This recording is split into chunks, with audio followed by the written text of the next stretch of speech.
Hello everyone, welcome back to line CS academies online platform. तो अपने फटाफट practice set को आगे बढ़ाते हैं और करते हैं अपना प्रैक्टिस सेट नंबर 6। सो चलिए शुरू करते हैं पहले क्वेश्चन के साथ। Which among of the following slash are correct. आपको करेक्ट बताना है। Hydrogen produce from fossil fuels is called grey hydrogen. This constitute the bulk of hydrogen produce today. The hydrogen generated from fossil fuel with carbon capture and the storage options is called blue hydrogen. The hydrogen generated entirely from renewable power sources is called green hydrogen. तो आपके options हैं 1 only, 2 and 3 only, 1 and 3 only, all of the above. आपको बताना है यहाँ पे correct statement. पहला ये कह रहा है कि हाइड्रोजन जो फॉसिल फ्यूल से निकल रहे हैं उनको ग्रे हाइड्रोजन कहा जाता है, ठीक। और ये जो आप आजकल बल्क में आपको ग्रे हाइड्रोजन ही प्रोड्यूस होगा। दूसरा कह रहा है कि हाइड्रोजन जो फॉसिल फ्यूल से निकल रहे हैं with carbon capture and storage option, उसे आपको ब्लू हाइड्रोजन कहा जाता है। और वो हाइड्रोजन जो पूरा रिन्यूएबल एनर्जी से निकल रहा है, रिन्यूएबल पावर सोर्सेज से निकल रहा है, उसे ग्रीन हाइड्रोजन कहा जाता है। आंसर होगा आपका डी, विच मीन्स आपके सारे सही हैं। सो बेसिकली आपको अलग अलग कलर टैब्स दिए गए हैं हाइड्रोजन के लिए। सो पहला बिल्कुल ठीक था, जो फॉसिल फ्यूल से निकल रहे हैं उसे ग्रे हाइड्रोजन कहा जाएगा। और आपका मोस्ट ऑफ द जो हाइड्रोजन आज प्रोड्यूस होता है वो यही है। दूसरा यहाँ पे कह रहा है कि वो हाइड्रोजन जो आपका फॉसिल फ्यूल से निकल रहा है लेकिन उसमें आपका कार्बन कैप्चर भी है प्लस आपका स्टोरेज ऑप्शन भी है, सो उसे ब्लू हाइड्रोजन कहा जाएगा। तीसरा, hydrogen generated entirely from renewable power sources is called green hydrogen. तो पूरा जो आपका रिन्यूएबल पावर सोर्सेज से निकल रहा है उसे ग्रीन हाइड्रोजन कहा जाएगा। इलेक्ट्रिसिटी जो जनरेट हो रही है रिन्यूएबल एनर्जी से, उसे आपका वाटर में स्प्लिट किया जाएगा, वाटर और हाइड्रोजन में, सॉरी हाइड्रोजन और ऑक्सीजन में स्प्लिट किया जाएगा, ठीक। और फिर आपका उसका यूज़ किया जाता है। हाइड्रोजन ब्लेंडिंग होती क्या है, बेसिकली इसमें होता यह है कि आपका एक सोल्यूशन होगा जिसमें जिस तरीके से आपका हाइड्रोजन ब्लेंडिंग का यूज़ किया जा रहा है वो ऐसे यूज़ किया जा रहा है। यहाँ पे आपका हाइड्रोजन और नेचुरल गैस को मिक्स किया जाएगा और इस ब्लेंडिंग का यूज़ किया जाएगा ताकि ये जो आज सोसाइटी की जो फॉसिल फ्यूल पे डिपेंडेंस है इसे कम कर सके, ओके। और इस तरीके से हम हाइड्रोजन का यूज़ कर सके। तो यहाँ पर आपको फेज मैनर में ये देखने को मिलता है। करेज being one of the type of water management and irrigation system of. आपको बताना है कि कहाँ का इरिगेशन सिस्टम है ये, India, Afghanistan, Malaysia, Japan. Answer होगा आपका B, which means Afghanistan. News का पार्ट था क्योंकि आपका ये जो तालिबान हैं उनके आपके एरिया में आपका ये आ चुका है और ये वाटर मैनेजमेंट सिस्टम बहुत इंपॉर्टेंट है, इरिगेशन सिस्टम भी, ठीक। सो इसीलिए आपका न्यूज़ का पार्ट था। सो इसको कालनत या फिर करेज जो भी कहा जाता है। सो बेसिकली इसमें आपका वर्टिकल शैफ्ट्स होते हैं जो कि टनल से ज्वाइन किए जाते हैं ग्राउंड लेवल से। और यहाँ पे ये बहुत ज़्यादा यूज़फुल है आपका किसमें, क्योंकि ग्रेविटी का यूज़ करके आपका यहाँ पे इरिगेशन में यूज़ किया जाता है। यहाँ पे जो ओरिजिन है इस सिस्टम का ये पर्शिया से हुआ, लेटर अरब और टर्क लैंड में आपको देखने को मिलता है। वेस्ट वाटर को उसमें ड्रिंकिंग वाटर के साथ मिक्स नहीं किया जाता है। जो भी वाटर इसमें होता है does not evaporate and also filtered it till it come the surface. So important आपके लिए इतना है कि यह करेज सिस्टम जो है आपका इंडिया में भी आपको देखने को मिलता है बाद में, जो कि आपका बिदर कर्नाटका का जो रीजन है। तो बहामनी जो साम्राज्य था वहाँ के जो सुल्तान अहमद शाह वाली थे, इन्होंने आपका यहाँ पे ये स्टार्ट किया था, बनाया था, ठीक। ये है आपका कनाक सिस्टम। सो आप देख रहे हैं ये आपका कनाक चैनल है। यहाँ पे वाटर टेबल है। वाटर टेबल होता है कि इसके लेवल पे आपका पानी मिलता है, इससे नीचे आपको पानी मिलता ही मिलता है, ठीक। ये इरिगेटेड एरिया है जो कि आपका इस सिस्टम से इरिगेट हो रहा है। यहाँ पे वर्टिकल शैफ्ट्स आपको देखने को मिल रहे हैं, okay. Thol and Wadhwana sites belong to. आपको बताना है कौन कहाँ की साइट्स बिलोंग करती हैं। Maharashtra, Punjab, Chhattisgarh, Gujarat. Answer will be D, Gujarat. So ये 4 वेटलैंड साइट्स हैं जिनको रामसर रिकॉग्नाइजेशन मिलने की बात चल रही है। तो थोल और वधवाना जो है ये आपको गुजरात से बिलोंग करते हैं। सुल्तानपुर और बिंदवास जो है हरियाणा से बिलोंग करते हैं। हरियाणा में पहली साइट होगी जिसको रामसर का टैग मिल रहा है और गुजरात की इससे पहले और साइट हमें देखने को मिल रही है। नाल सरोवर जैसे आपको 2012 का था। अभी जो इंडिया की ओवरऑल टोटल आपको इनके ऐड होने के बाद 46 साइट्स यहाँ पे देखने को मिल रही है। Ministry of environment, forest and climate change यहाँ पे आपको इसमें काम करता हुआ दिखेगा। Which among of the following is incorrect? Incorrect बताना है। Council of Scientific and Industrial Research was established in 1942. It is the largest research and development organization in India. It operates as an autonomous body through the Societies Registration Act 1860. CSIR is funded by the Ministry of Science and Technology. और last है आपका none of the above। आपको incorrect बताना है। इसमें से answer होगा आपका डी, विच में none of the above। सारे स्टेटमेंट सही है।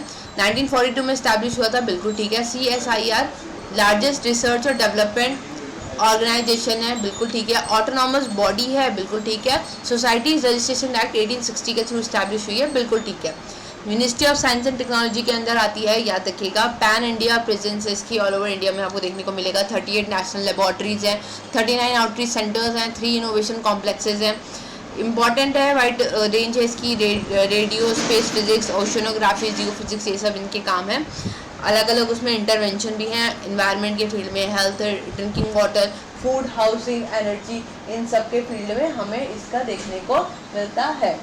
Okay, which among of the following is / are correct?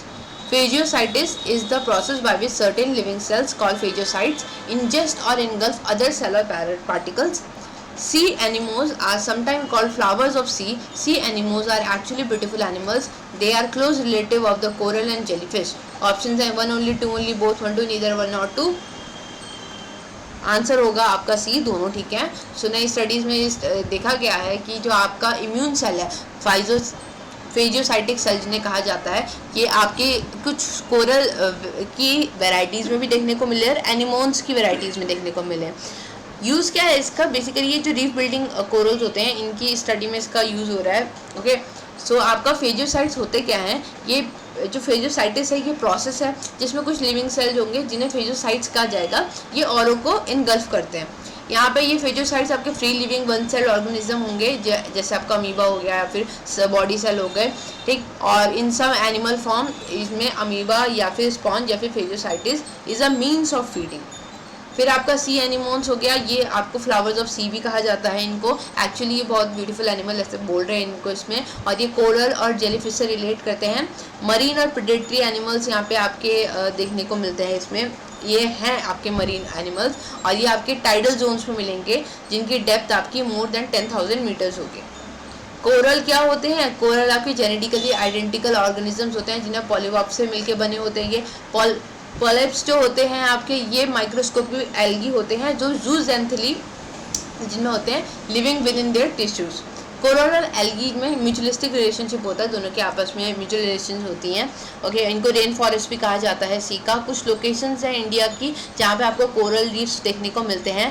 Gulf of Kutch हो गया, गल्फ ऑफ मन्नार हो गया, अंडमान निकोबार हो गया, लक्षद्वीप हो गया, मलवन हो गया। इंपॉर्टेंट है, ये आपका एक बार का ज्योग्राफी में क्वेश्चन आ रखा है प्रीलिम्स में कि उन्होंने पूछा था कि कौन कौन से एरिया में आपको कोरल रीफ देखने को मिलते हैं।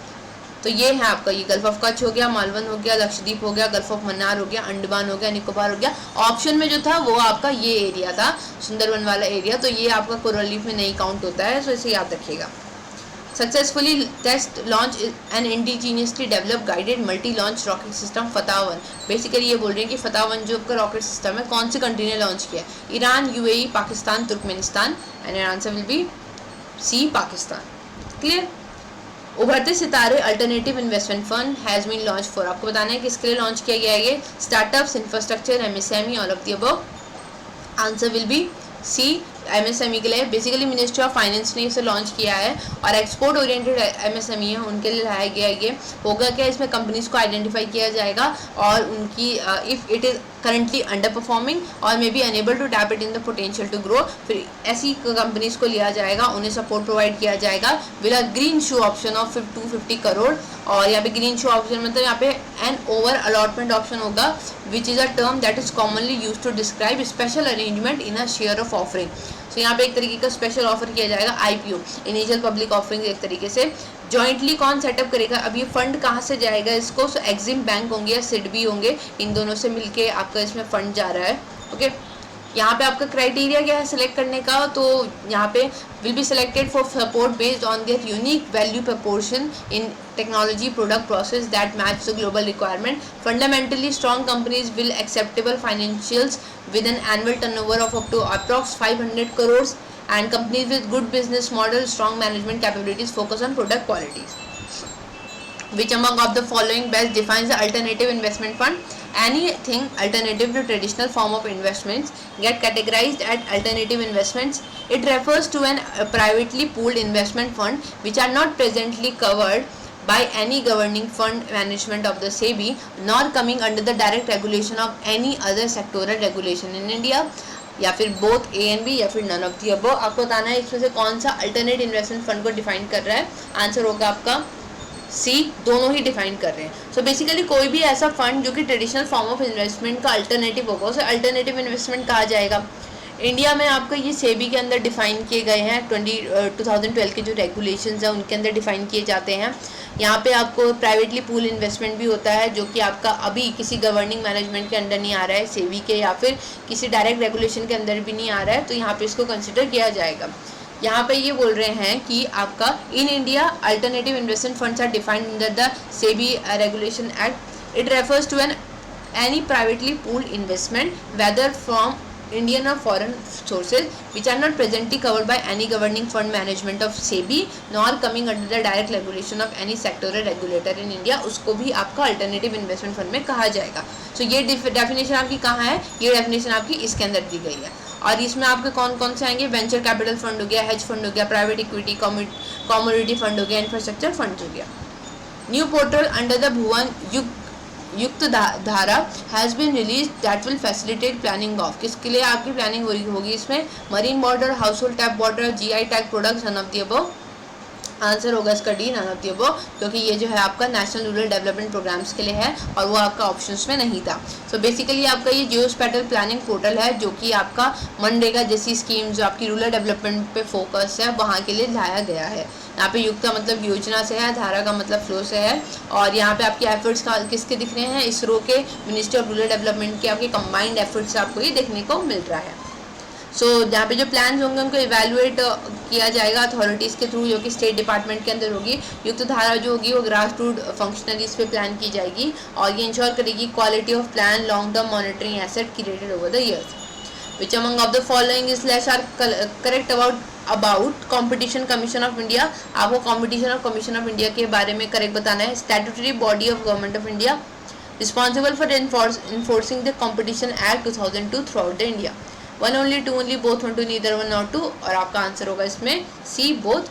पहला बिल्कुल ठीक है, स्टैट्यूटरी बॉडी है, दूसरा आपका 2002 के एक्ट को एनफोर्स करता है। क्यों बनाया गया था ये, ताकि जो आपके एप्रेसिबल आपके इफेक्ट्स होते हैं कंपटीशन पे उसके प्रिवेंट किए जा सकें। बेसिकली चेक करें कि मार्केट में जो आपका कंपटीशन है वो हेल्दी है या नहीं है। 14 अक्टूबर 2003 को स्टैब्लिश होता, फंक्शनल आपको 2009 से देखने को मिल रहा है। इसमें आपका एक चेयरपर्सन होगा, 6 अदर मेंबर होंगे जिन्हें सेंट्रल गवर्नमेंट अपॉइंट करेगी। काम क्या है, ऐसी प्रैक्टिसेस को एलिमिनेट करना जो कि कंपटीशन पे इफेक्ट कर रही हैं, सस्टेनेबल कंपटीशन लाना, कंज्यूमर के प्रोटेक्ट इंटरेस्ट को प्रोटेक्ट करना और ensure the freedom of trade in the market of the India. So that's it for today. I hope आप लोगों ने अच्छे से परफॉर्म किया होगा। Thank you so much.